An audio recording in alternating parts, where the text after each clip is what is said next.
Desde os primórdios da humanidade, existe o interesse em saber por que nós adoecemos e como se dá o processo do adoecimento. E é muito interessante nós sabermos alguns fatos históricos para a gente entender como nós chegamos até o modelo de pensamento atual. Por exemplo, bem antigamente, muitos dos fenômenos naturais tinham uma explicação divina, religiosa.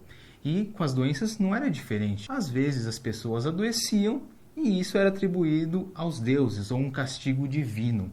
Depois nós fomos passando por várias outras teorias, como por exemplo o desequilíbrio dos humores e até a teoria miasmática, que falava dos miasmas, aqueles ares poluídos que passavam de pessoa para pessoa. Mas aos poucos o conhecimento científico foi se aprimorando.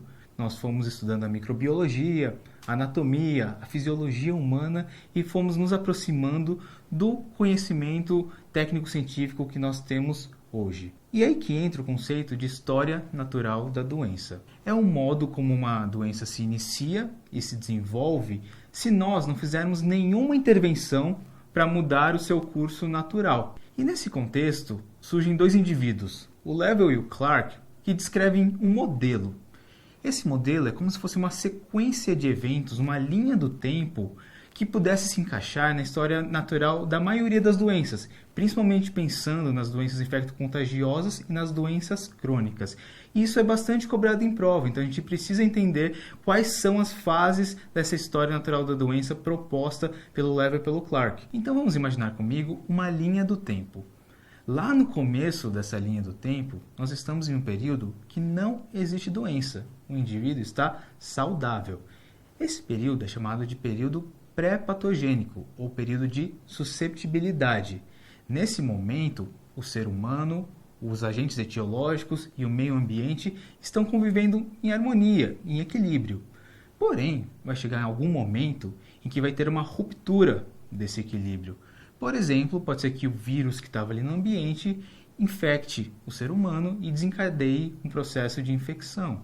Ou um agente físico, como a radiação solar, possa agredir o ser humano de tal forma que dê início a um processo neoplásico na sua pele, por exemplo. Nesse momento, nós começamos o período patogênico, porque a doença se inicia, o processo de adoecimento começa de fato. Mas é claro que o período patogênico pode ser muito longo, então às vezes nós dividimos esse período em várias fases. No comecinho desse período, às vezes a gente não sabe ainda que está doente, mesmo a doença tendo se iniciado. Por quê? Apesar de no nível celular já estar começando algumas alterações, ainda não apareceram as manifestações clínicas, os sinais e os sintomas. Essa é a fase pré-clínica. Mas claro que com o passar do tempo, com a progressão das doenças, os sintomas vão aparecendo. No começo, numa fase clínica mais precoce, esses sintomas podem ser mais brandos, mas com o passar do tempo, com o desenrolar dos eventos, podemos ir para uma fase mais avançada.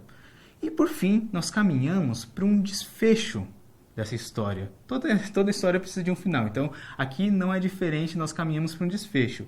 Às vezes, o desfecho é a cura da doença. Infelizmente, outras vezes, o desfecho pode ser a morte.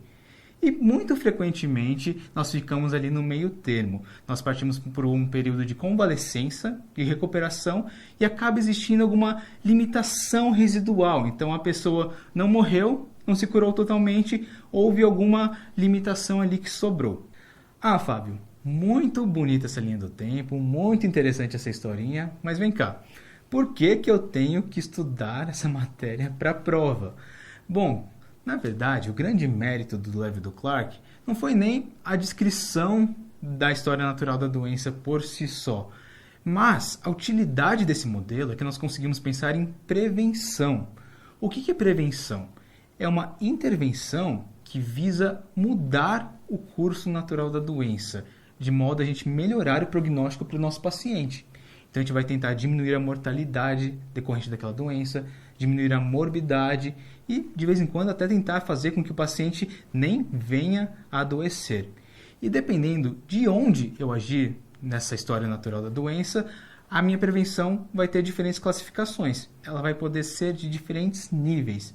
E são 3 níveis descritos classicamente. O nível de prevenção primária, a gente está agindo lá no período pré-patogênico. No nível de prevenção secundária, a gente está agindo no período patogênico. E na prevenção terciária, eu vou agir lá na fase de convalescência, lá numa fase tardia.